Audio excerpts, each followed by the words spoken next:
Kita berdoa.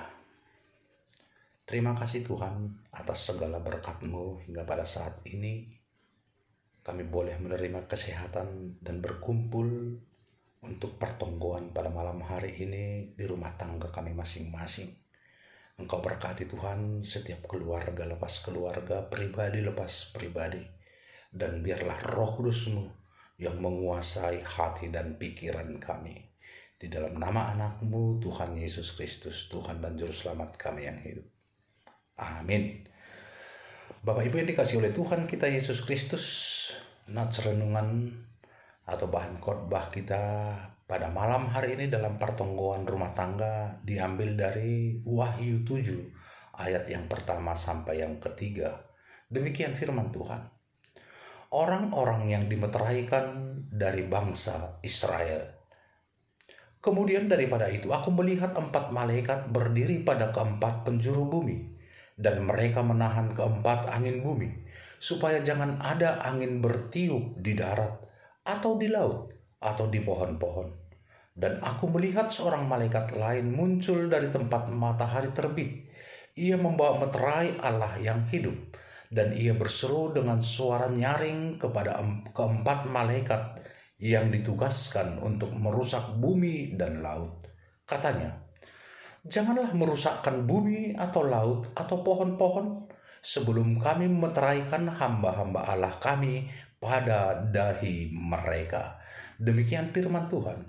Yang dikatakan berbahagia adalah mereka yang mendengarkan dan melakukan firman Tuhan di dalam hidupnya hari lepas hari. Amin. Shalom. Horas mabat tahaganupan. Bapak Ibu yang dikasihi oleh Tuhan kita Yesus Kristus, topik yang hendak diangkat melalui konteks nats kita ini adalah panggilan memelihara alam. Kalau kita coba untuk melihat konteks Wahyu 7 yang dikaitkan dengan pemeliharaan alam, dan kita mencoba untuk melihat latar belakang nats ini. Yang pertama, kita coba melihat bagaimana keadaan kekristenan pada saat itu, yaitu saat Kaisar Nero berkuasa di tahun 54 sampai 68 Masehi.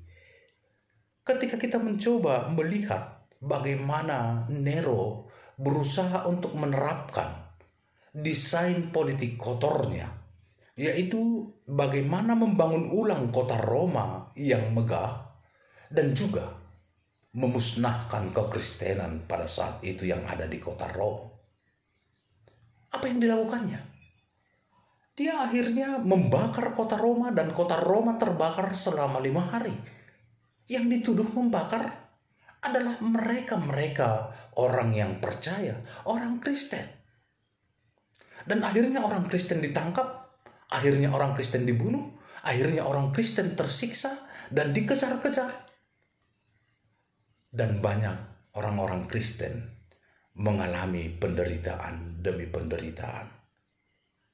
Kemudian tahun 94 sampai 95 Masehi, Kaisar Nero digantikan oleh Kaisar Domitianus. Bapak Ibu, pada saat itulah ada istilah yang dikenal dengan Dominus et Deusa. Artinya Tuhan dan Allah. Kaisar Domitianus mengklaim dirinya sebagai dewa, sebagai Tuhan. Sehingga dia membuat aturan setiap bangsa, rakyatnya harus menyembah, harus memuja dia sebagai dewa. Di sini terjadi pergumulan kekristenan. Satu sisi orang Kristen dilarang untuk bersekutu, untuk memuja, untuk memuji, untuk menyembah selain daripada Tuhan Allah. Dan ketika mereka tidak mau menyembah Domitianus sebagai Dominus et Deusa, Tuhan dan Allah, justru mereka mendapatkan siksaan, dikubur, dibunuh, disiksa, dibakar. Bahkan Yohanes sendiri ditangkap dan hampir digoreng dalam minyak panas dan akhirnya diselamatkan Tuhan dan dibuang ke Pulau Patmos. Di Pulau Patmos adalah Yohanes mendapatkan penglihatan. Dan Tuhan menubuatkan sesuatu yang pasti bagi setiap umat, bagi setiap orang yang percaya. Dan disinilah Yohanes ditunjukkan, kepada Yohanes ditunjukkan sebuah penglihatan, sebuah nubuatan dengan tujuan adalah untuk menguatkan, untuk mengajari, dan untuk menunjukkan sebuah kepastian iman percaya kita. Supaya setiap orang Kristen tidak ragu. Supaya orang Kristen, orang percaya itu jangan pernah meninggalkan iman percayanya. Ketika kekristenan mendapatkan siksaan yang luar biasa, sampai-sampai dibunuh dan dimusnahkan, disinilah Tuhan memberikan jaminan, kepastian, menguatkan kita. Yang pertama yang hendak diingatkan dalam konteks nats kita ini adalah, yang pertama, Allah adalah Allah yang berkuasa atas bumi dan segala isinya. Dikatakan di sini 4 malaikat berdiri pada keempat penjuru bumi dan menahan keempat angin bumi supaya jangan ada angin bertiup. Ayat 3. Janganlah merusak bumi atau laut atau pohon-pohon.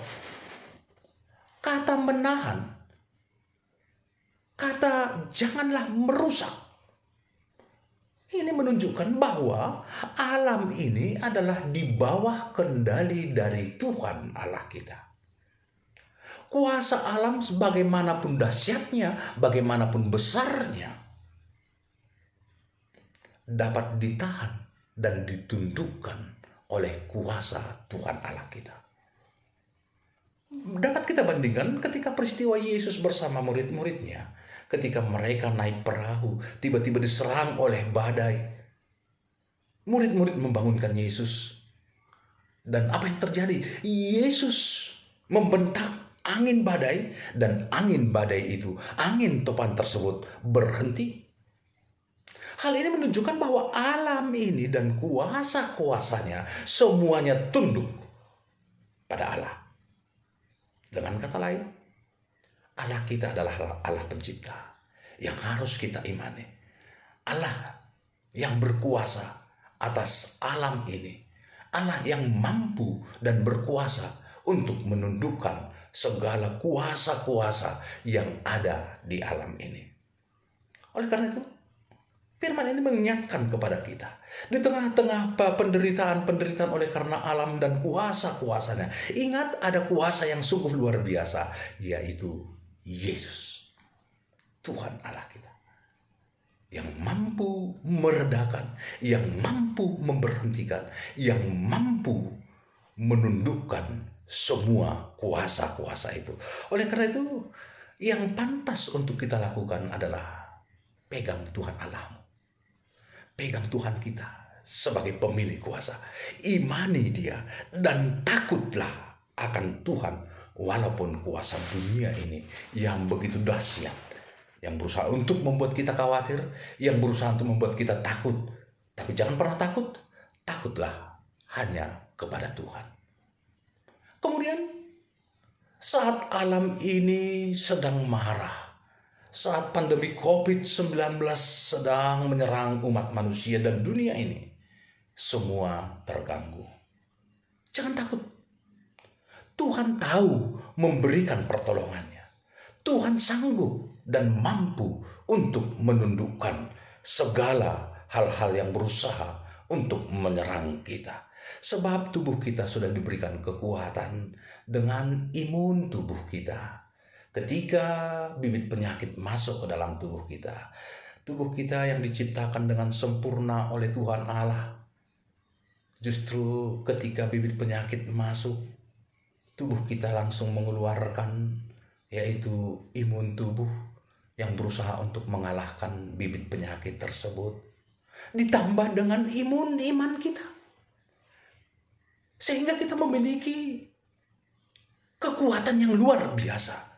Kekuatan yang daripada Tuhan untuk mengalahkan segala hal-hal yang ingin membuat kita khawatir, yang ingin membuat kita takut, yang menyerang kehidupan kita.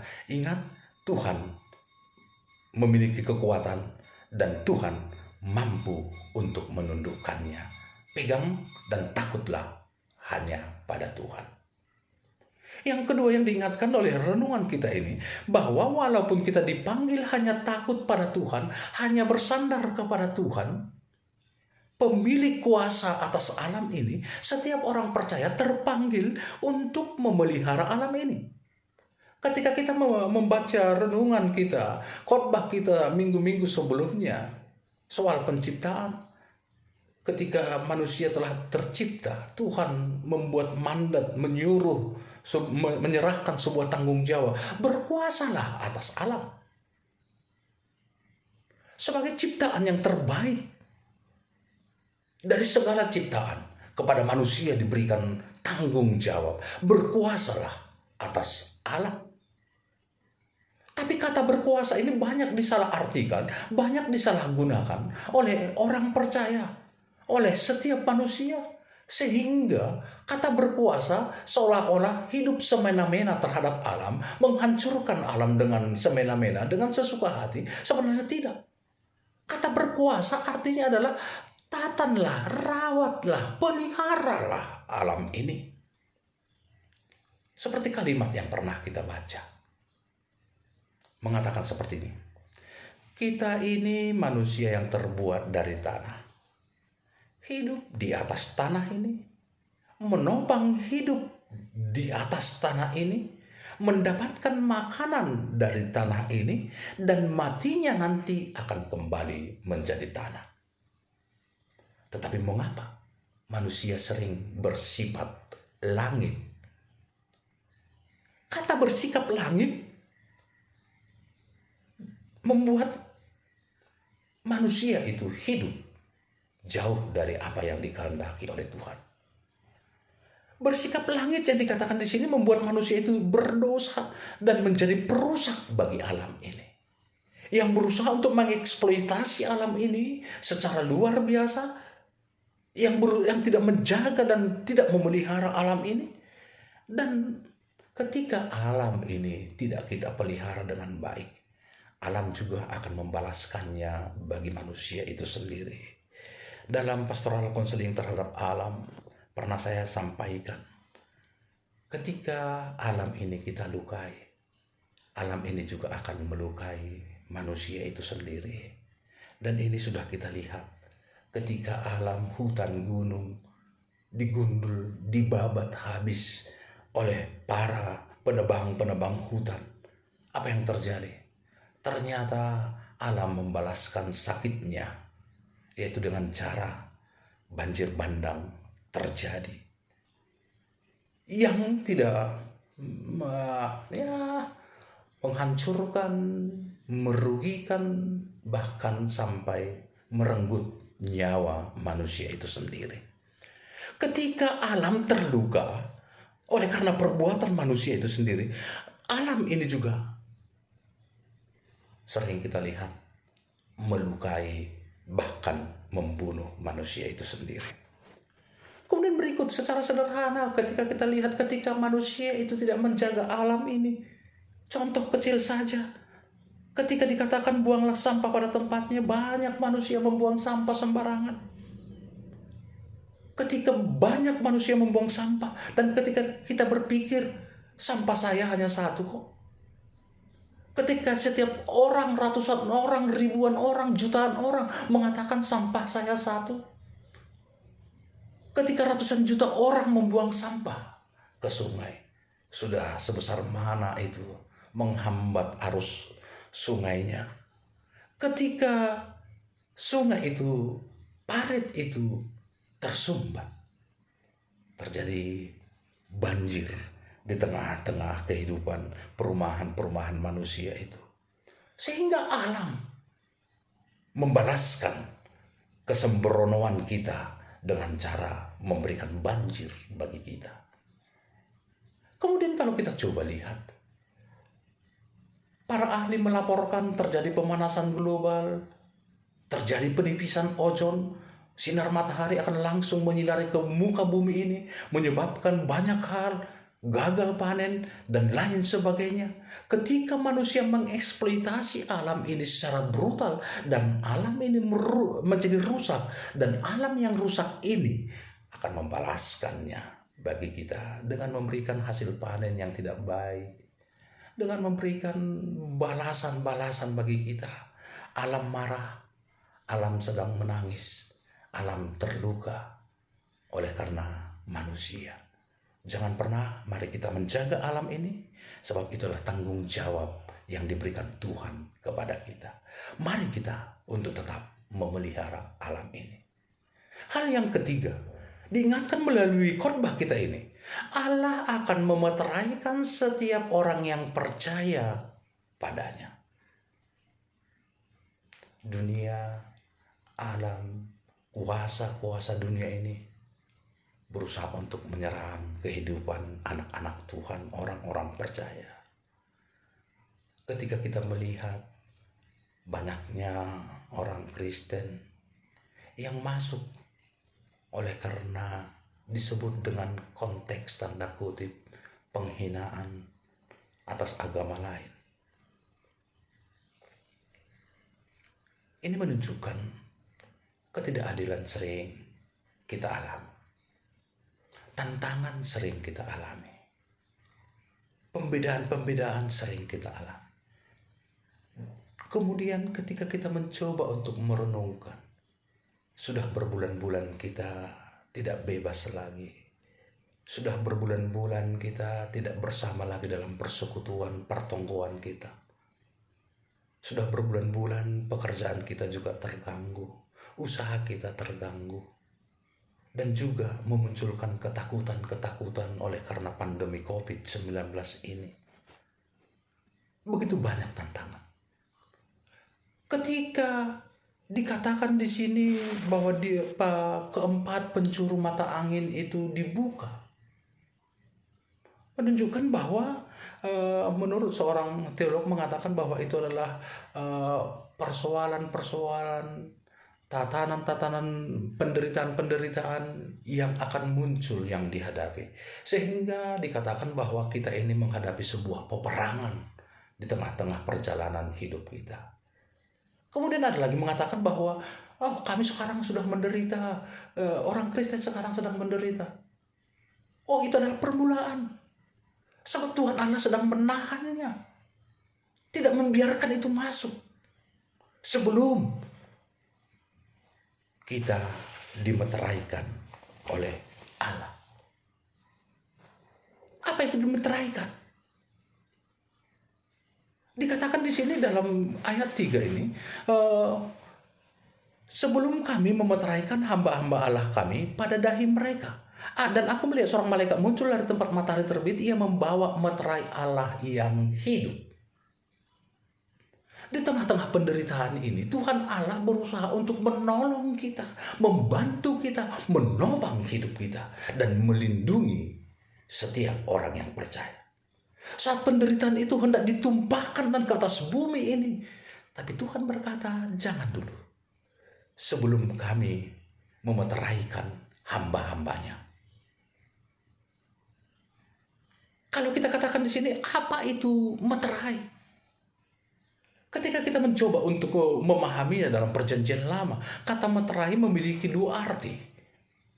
Pertama, arti meterai itu adalah kepemilikan dan otoritas Tuhan, ownership dan authority. Sehingga orang yang dimeteraikan